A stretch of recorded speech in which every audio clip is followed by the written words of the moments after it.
Rio de Janeiro and Sao Paulo have now both declared public health emergencies and have opened dedicated centers to treat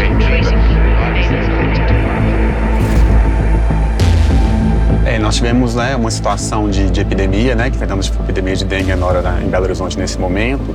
Então nós pensamos em operacionalizar um hospital de campanha para tentar desafogar essa rede de urgência, It's basically the worst outbreak in Brazil in history. We are talking about 3,000 to 4,000 cases a day. We actually have 3 times the levels that have been documented in the past, and 1,000 deaths already reported.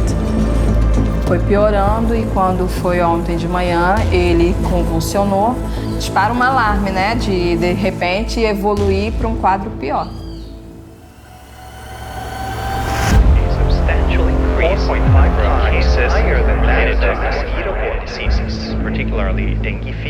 It's an infectious disease transmitted by Aedes mosquitoes. Right now, almost half of the world population are at risk of having dengue virus infection.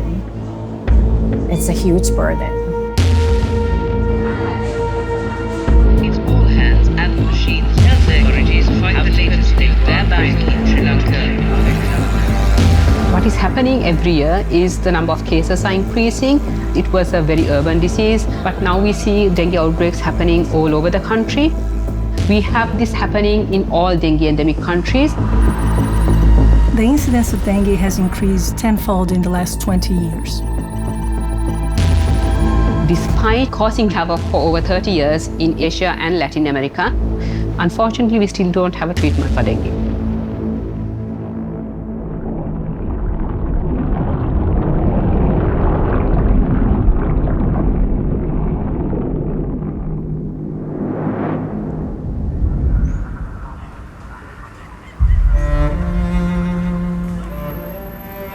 Então a gente já sabia que a gente ia ter um dos verões mais quentes da nossa história. E o mosquito Aedes aegypti, ele cresce e se desenvolve com muito mais velocidade no calor. Também tivemos chuvas intensas que provocou alagamentos em determinados bairros da cidade, o que facilitou o acúmulo de água parada e a proliferação de focos do mosquito Aedes aegypti.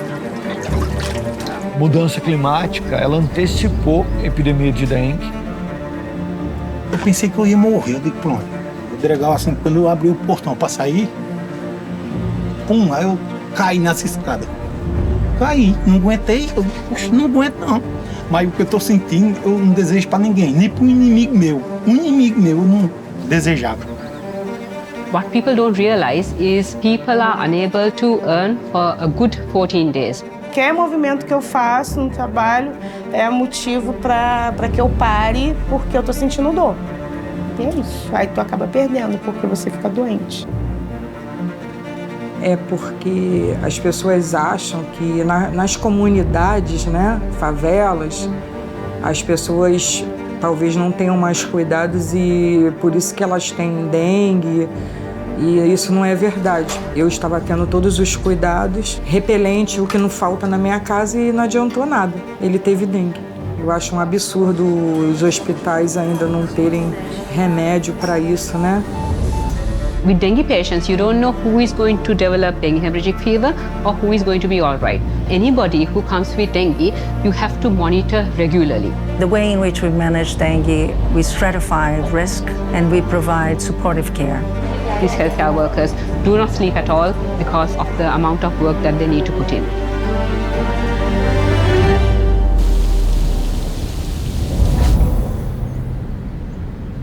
We have enormous innovation happening in dengue, such as the Wolbachia-infected mosquitoes. These are mosquitoes that basically don't transmit dengue. Wolbachia-infected mosquitoes are an excellent public health tool. The experience from existing programs show us there is an enormous impact in terms of the number of cases of dengue. At the same time, this comes with a cost for implementation. It takes time for their deployment. There has been great progress with vaccines. But protection is incomplete. They have different coverage of the different dengue serotypes. The distribution and implementation is complex, and it's likely to take a long time to make them available for all the populations that need. a treatment will still be needed. We need to treat dengue early to prevent progression to severe disease, to reduce the burden to healthcare facilities, to individuals and society. Among the learnings of the COVID epidemic is that actually we need different tools. Can we develop a drug that will prevent people from going to hospital? But also reduce the number of days in which a person gets sick.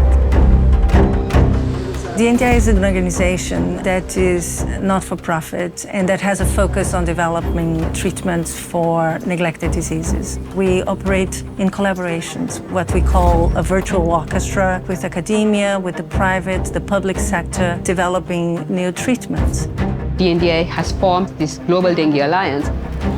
The Dengue Alliance was created so that we can develop the science to test drugs, develop the clinical trials to test these drugs, and eventually find the drugs which to test.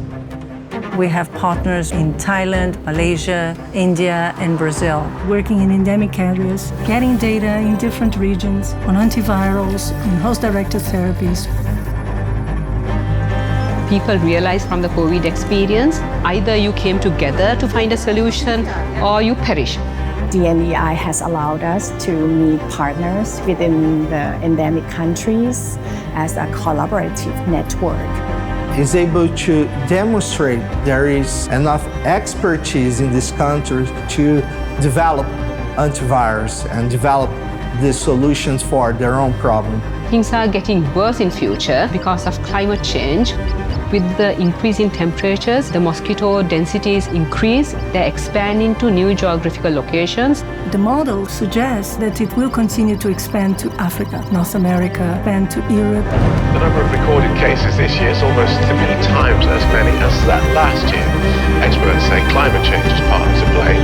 Rising temperatures allowing mosquitoes to survive winter in larger numbers. Our next report takes us to